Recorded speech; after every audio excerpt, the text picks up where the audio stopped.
Hey everyone. Well, it's nearly 4:30 in the morning and I'm still not asleep. Put up a post before explaining what's going on. I'm having one of those nights. Insomnia. Not a fun thing. I'm sure there's plenty of people out there that go through the same thing. So I get into these modes where my brain doesn't want to shut down for me. I was having some lovely text messages with Steve earlier on and I was getting a bit tired and I thought, I'll go to bed. So I said goodnight and he said goodnight and off I went. As soon as my head hit the pillow, boom, thoughts like a tornado through my brain. Woo, woo, woo.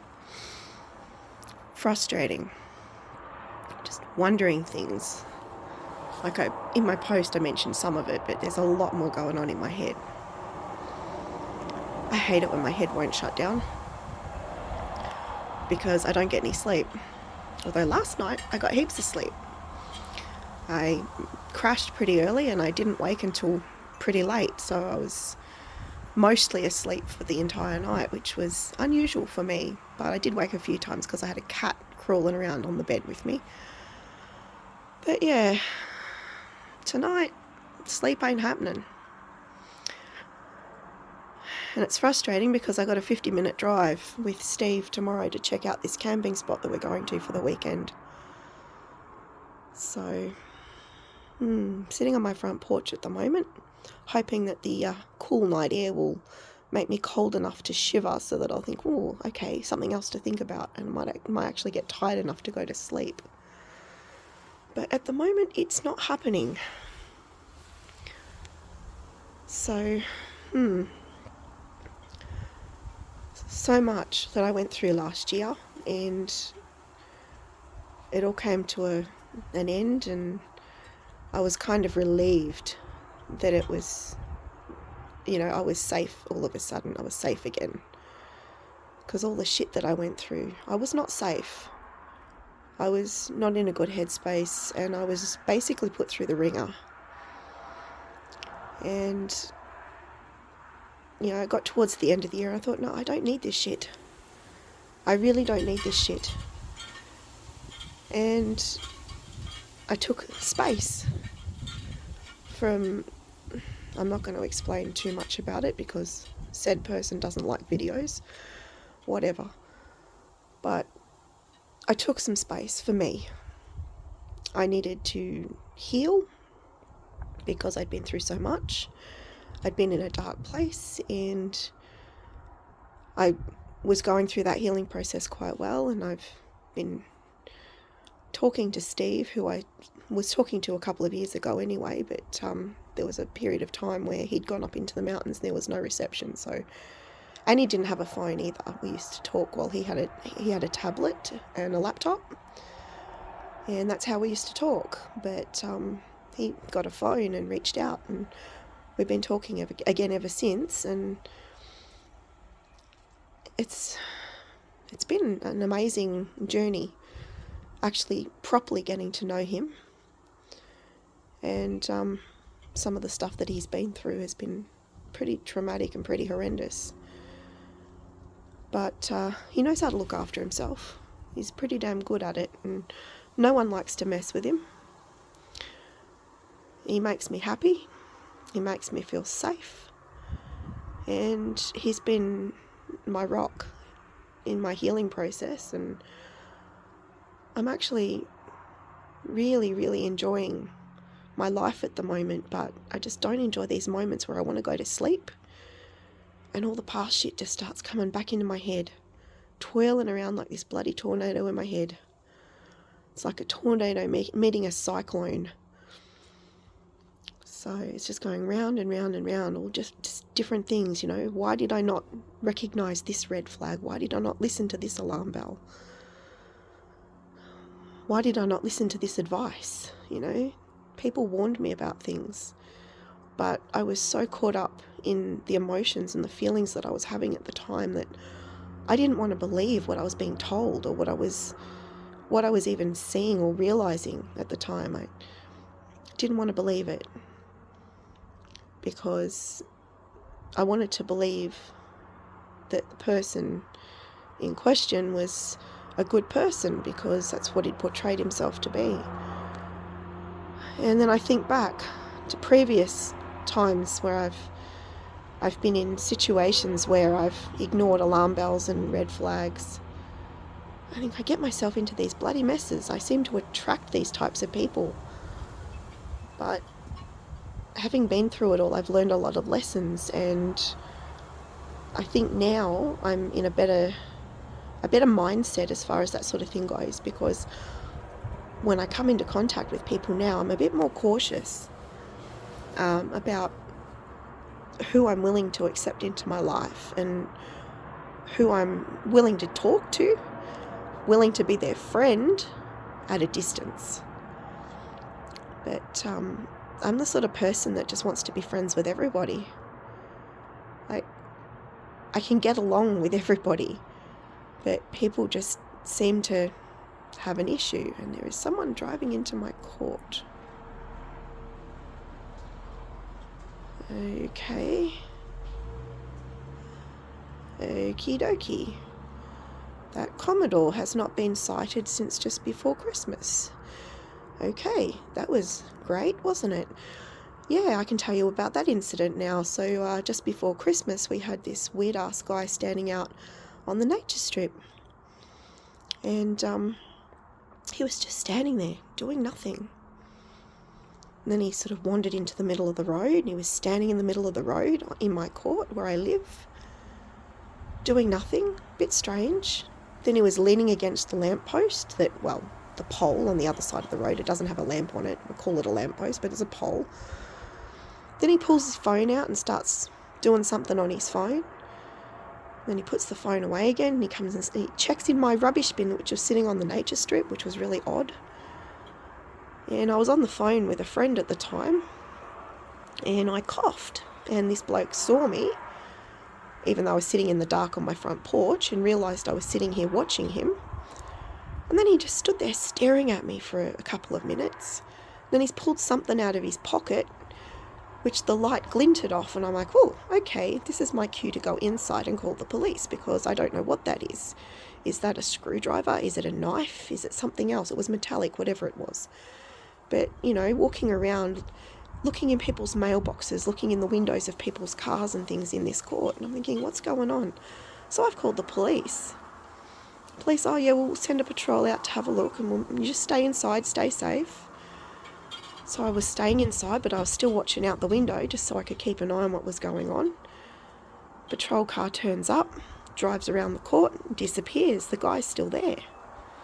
He was obviously ducked into my next door neighbour's driveway, and he was obviously squatting down behind their hedge or something. I don't know exactly, but he was hiding there somewhere. Police car's left, and he's come back out again. And shortly after that, another fellow, the Commodore that just drove into my court then, pulled up on the street that my court runs off of, and another guy got out of that car. All of a sudden there was 3 of them, and they were trying to intimidate me, I think, because they knew I was watching them, standing at the back of my car. And I ended up calling the police a few times, but they would patrol around the court and just leave again. They were driving back and forth along the road outside my court, but they never stopped and actually searched for these people. They just kept driving around and around, patrolling the area. These guys were really weird. And at one point, the guy went through my neighbour's yard, and he must have jumped the back fence in their yard because he was out on the reserve behind my house. And then the car appeared around on that reserve as well, and they were over there, and I couldn't get a glint at the number plate. I couldn't see the number plate because they had the headlights on, and the number plate was really grotty looking.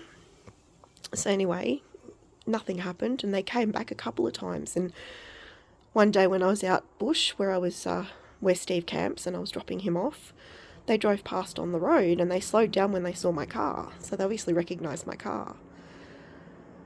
And yeah, so Steve and I thought it was a bit weird. But I haven't sighted that car again until just now. And what is it? It's 4:32 in the morning as I'm saying this. So the car's driven around my court and left. I haven't seen it right until this point, so I thought it must have gone. because when we did see it out on the other road during the day, we noticed it had New South Wales number plates on it, but you couldn't make head or tail of what the actual registration on it was, because the plates were so grotty and so pitted that you couldn't read it. So Steve and I decided it was most likely that it was someone from New South Wales visiting somebody here. And when we hadn't sighted it for a while, we figured they must have gone home, but I've just seen it again. So either they've gone home and come back, or they never went anywhere, and they just haven't been back into my court until just now. If it comes back again, I'll be calling the police again, because I don't think it's appropriate to be walking around the streets in the middle of the night, checking people's mailboxes and in the windows of people's cars, and pulling things out of your pocket that glint under the street light. So yeah, that was what that was all about. Now I've forgotten what I was even talking about before that car came back into my court. So maybe that might help me sleep. I doubt it though, because my head's still ticking over. So something that most people don't know is that last year I was told I have ADHD. And this is one of the symptoms of ADHD. My brain just doesn't like to shut down. So it's frustrating. And at this time of day, no one's awake. So I'm awake all by myself with no one to speak to. So sometimes if I can talk it out, usually my head will shut off and I can actually get some sleep, but there's no one to talk to, so that's not happening. So I'm making a video instead. But yeah, lots of shit went on for me last year, and a lot of that is still playing on my mind. I'm still very angry about a lot of what I actually went through. It was totally unnecessary and totally cruel and unfair what I was put through last year. And this year, I'm not letting anything like that happen, and from now on I won't be letting anything like that happen. And Steve knows how to handle himself, and he's been giving me a few pointers on how to handle myself a bit better in situations very similar to what I've been through.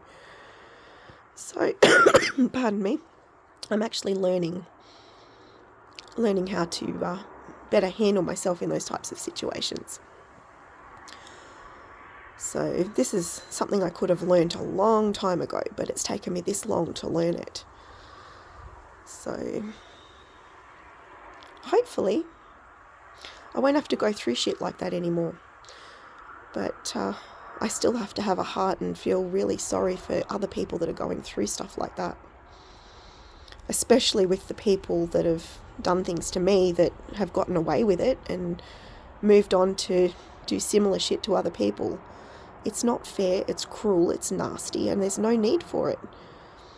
There's a little thing called respect, and there's a little thing called kindness. And it's absolutely free to be kind to people. It doesn't cost you anything to be kind. So I try to be kind to everyone that I come into contact with, regardless of how they treat me. And I get to a point where if I'm pushed too far, I tap into that part of myself that I generally repress, and I can say some nasty things, and I can be quite vicious when I need to be, if I'm pissed off enough. And if I warn someone that I'm going to do something, I generally follow through with it. Generally. Not very often that I don't. So I never intend harm on anybody as such, but I would like people to be aware of stuff that's going on, so that people don't have to go through what I've been through. So people don't have to experience that kind of pain. But previous to last year, I've been through a lot. Some people know me and they know some of the things that I've been through. Some people don't know me as well, and they can only know some of the things that I may have told them. But I've been through a lot. And every time I come out of it a little bit stronger, then last year happened. And I was 47 years old at the start of last year, and I thought to myself, this is a good thing. That's how I was living at the time. I was thinking that this person I was talking to, it was a good thing. But it wasn't. It wasn't a good thing. I was lied to. I was deceived. I was told that I would be safe with that person, and I clearly wasn't. I was told that person wanted to be with me, which clearly he never did, because if he'd wanted to be with me, things would have been different. And when he decided he didn't want to be with me, he didn't even have the nerve to tell me. He just strung me along for months, which is not a very nice thing to do to anybody, and I would never do that to somebody else. I know he's going to hate it if he sees this video, but I don't care. Honestly, if you don't want videos like this made, don't do stupid shit. You know, he can complain about my videos all he wants, but he's made some himself in the past where he's spoken about people without identifying them, and I can guarantee you those people didn't want those videos made either. But I've got a lot of evidence. I've kept all my screenshots, I've kept all my chat history on Messenger, on all his phone numbers that he's had over the time I've known him. I've got documentation. I can prove everything I'm saying is true if anybody needs me to show it. But the only people that would be getting shown it would be the police if it come to that. At the moment, I don't see the point. I really don't see the point in involving the police, because this bloke's got the gift of the gab and he gets himself off. He gets away with things, and I think he gets off on the attention. So he's probably going to get off on seeing this, oh, I don't really appreciate your videos, but he'll be getting off on the attention. Don't you worry, he will be. Because as much as he's classed me as an attention seeker, he's the one that does all the attention seeking. So he's egotistical, very arrogant, quite obnoxious, bit of a womanizer, and not very nice. Can't see that he's doing any wrong, but likes to accuse everybody else of doing the wrong things. Like this constant back and forth, all those months, these back and forths. It was a nightmare, to be honest. And I honestly didn't think I was going to come out of it. And I'm certainly not unscathed. I have come out of it on the other side. I'm healing, I'm feeling better, but it still ticks over in my head because I'm still angry. Still very angry about what I've been put through. I was led to believe one thing and then just stuffed around. And the amount of conflicting lies this person tells, it's just tremendous. You never know what the truth is, because he tells you one story and then he tells you a conflicting story, then he tells you something completely different again. And it's really hard to know what's real. And I don't so much care that he's doing it, because he's going to trip himself up one day and he's going to really find out the hard way that being like that to other people is not a good thing to do. But having said that, I still concern myself. You know, I've been through it. I don't want others to have to go through it. But at the same time, I know things. I could pass information on with the information that I have, that I know. Things that I figured out for myself, things that I discovered. I'm not a dumb person. And I think that frightens him, I think. The fact that I'm onto him, I know his bullshit.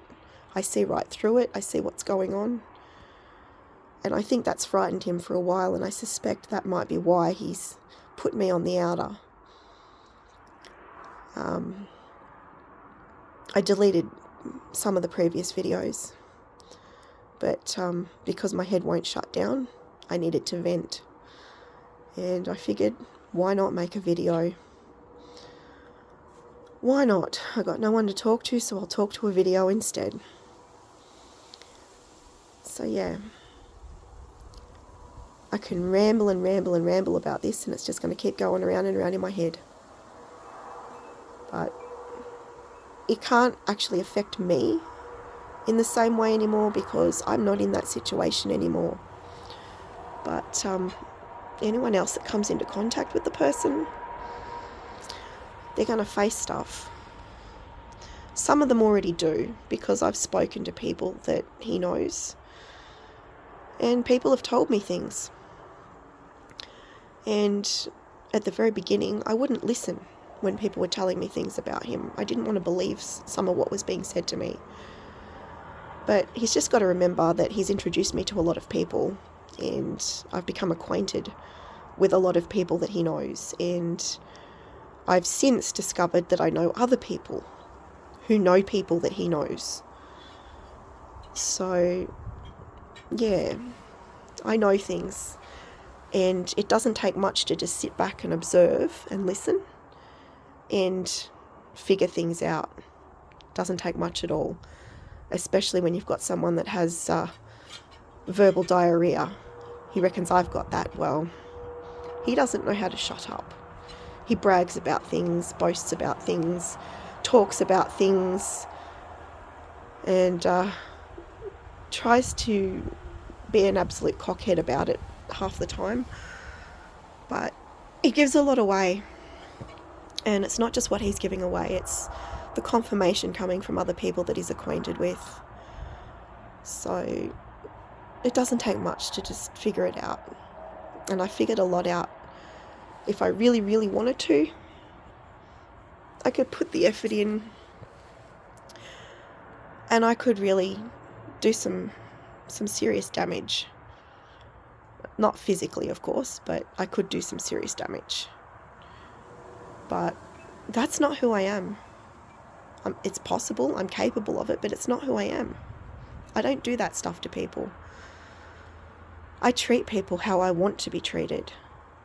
And when I care about someone, I want to spend time with that person. I love everybody. Like, if you're in my life, I love you.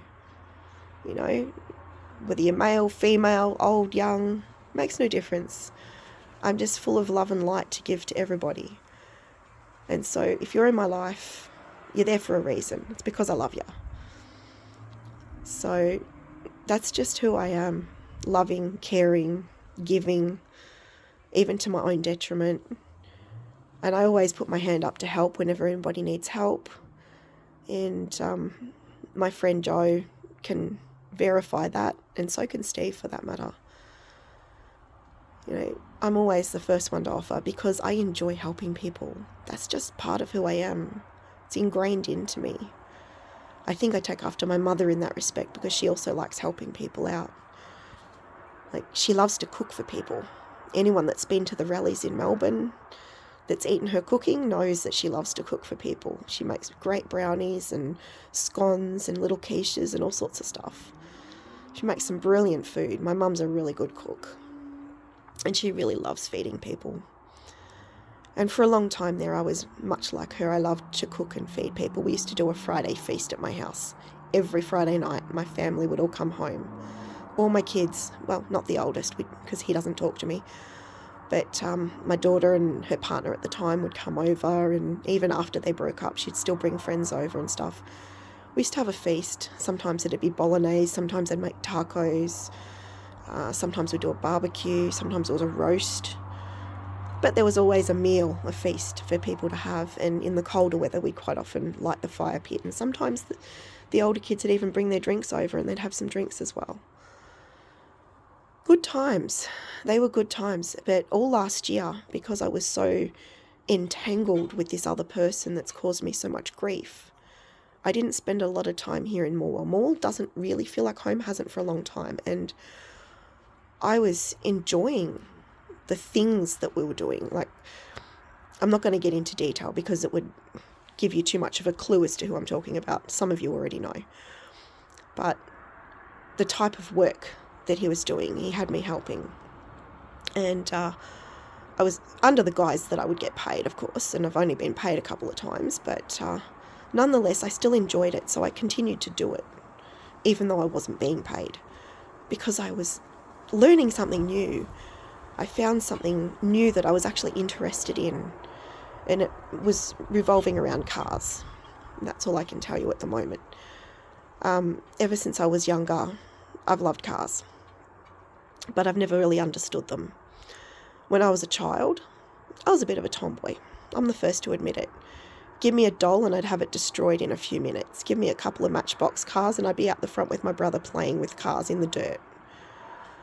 So I had quite a collection of Matchbox cars. I think my brother's probably got them among his collection now. But and my son had a couple of those when he was little. I think he's probably lost them. But yeah, I had a little collection of Matchbox cars, and I had a train set and all sorts of stuff when I was younger. So, and as far as bicycles and things go, when I was really small, I had a little red push along like pedal car thing. It's just one person sit in it with a steering wheel and you'd pedal it along and steer it around. Used to love driving that thing around when I was a little kid. I was about 2 or 3 at the time. Now I have my tricycle and I've had a bike, but I've always loved cars, but just never had the niche. I've never really understood them. I'm slowly learning bit by bit. My brother's fantastic with cars, so he's a natural. He could have been a mechanic. If he really wanted to be, he could have been. He's fantastic. Whenever I've had issues with my car and I've needed help fixing something, I call on my brother, and I can always rely on him to help me, which I'm really grateful for.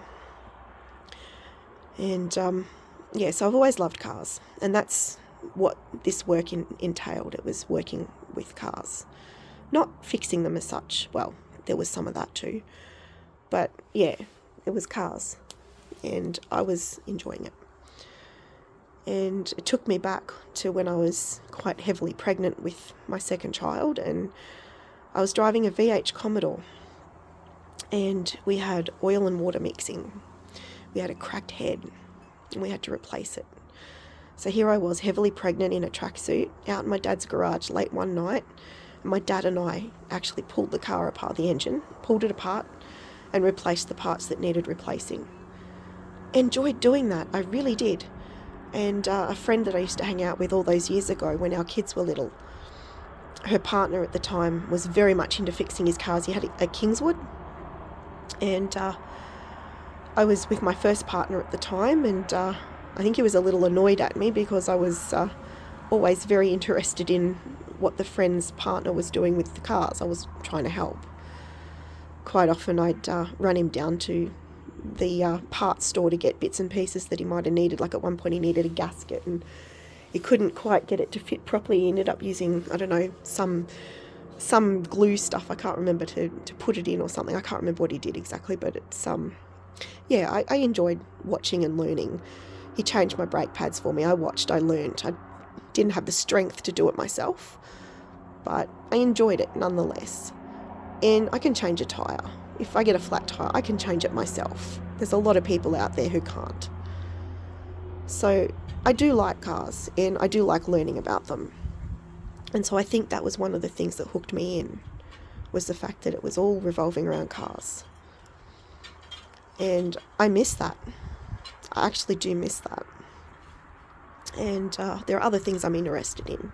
My craft, my music, my poetry, so many things. I'm just a very creative sort of a person in general. And yeah, so at the moment I'm just sort of looking for what's next, since the car things is off the table now. But I still keep thinking about the things that we did with those cars. Like, it was fun. I can't lie, it was fun. Thoroughly enjoyed it. And at the moment, I'm trying to figure out what's wrong with my own car. Because I was saving up for another car, but all that money's gone. And I'm not getting into the reasons again because I've already explained those previously. But this current car that I'm driving, it has got a lot of issues at the moment. And most recently, we had busted interior handles on the front doors. My brother's changed one of them and I watched him do it, so now I know how to do it. I did the driver's side one myself. I've also got a busted sequential indicator on the side of my car where some damage happened. I was making a trip from, I was in Moruya at the time, but I was driving up to Broken Hill. And I didn't hit anything. And while I was in the car, to my knowledge, nothing hit me. I'm sure I would have known about it if something had hit me. But got to Broken Hill and realised there was some damage to the front of my car, but there was no evidence of any broken plastic bits or anything on the ground near my car, so it didn't happen there. It happened somewhere else. And everyone that's looked at it that knows anything about cars and panels says it definitely wasn't another car that's hit it. It definitely wasn't a trolley or anything metallic. It's likely an animal or a person, and the only thing I could put it down to is this one stop that I made along the way for fuel at a very rough place that most people won't stop at. But I was nearly on empty, so I had to stop. I didn't have a choice. And I was standing inside the service station for quite some time waiting to pay for my fuel, and there was a brawl going on out on the street. There was a couple of white guys with beer cans, and they were as drunk as drunk. There was a couple of Aboriginal guys, and they also had beer and whatever else, and they were drunk. And there was a couple of women there, and they were shouting and screeching and carrying on. And the blokes were getting into a bit of a rough housing. So all I can put it down to is that at that time, someone's been pushed into my car, and that's what's caused the damage. I can't think what else would have caused it. But I still don't know for sure, so I can't say for certain that that's what caused it. But the sequential indicator's broken. I've just recently bought 2 new ones so that they both match. So I'm watching videos learning how to do this, and it's not that hard. But I'm a bit concerned that the dint in the car near the sequential indicator is going to make it difficult for me to put the clip back in.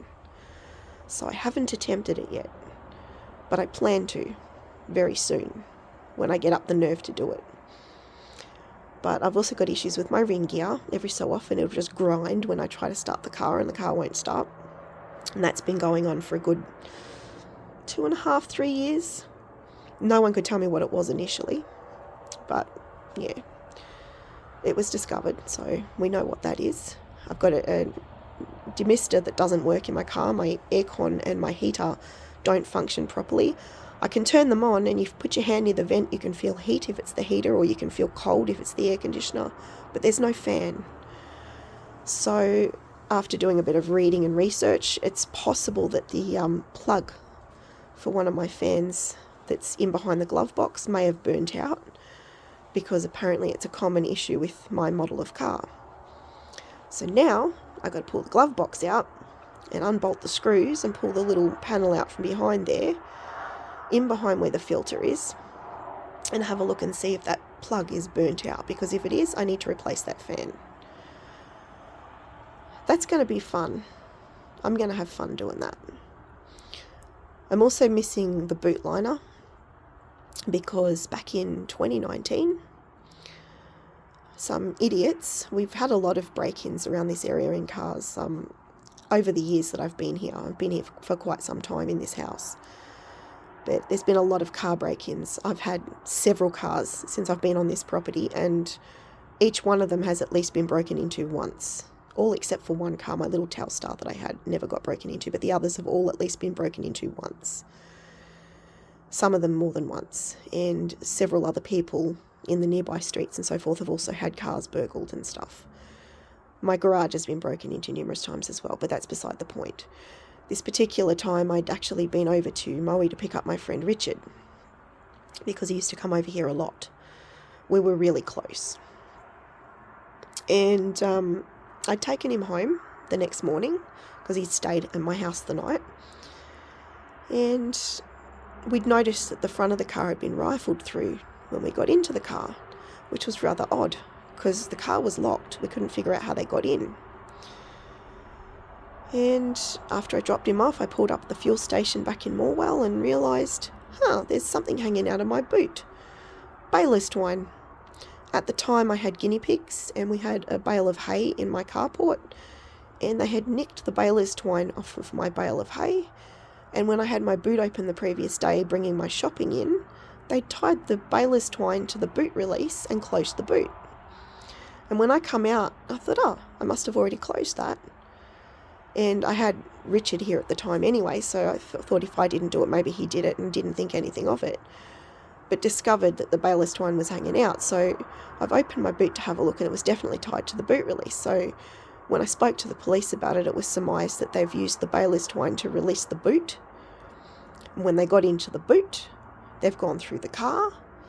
We don't know how they locked it again, but they did. It was locked.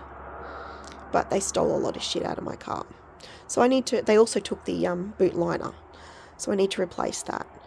The seat guard on my passenger seat is broken, and I've replaced the driver's side one, but do you think I can find a passenger side one anywhere online? The wreckers don't have them. They want to sell you the entire seat. The passenger seat doesn't need replacing, just the guard needs replacing. But you can't buy them. No one's got them. They've got the driver's ones in a plenty, but the passenger ones, no. So that one I'm having trouble with. The seat cradle on my driver's seat, that's cracked. When you're driving along, you accelerate and your seat rocks backwards. You put your foot on your brake, the seat rocks forwards, it squeaks. It's possibly dangerous. I need to replace that. But once again, not having any luck finding it. My roof lining is starting to hang again, but that's already been replaced once.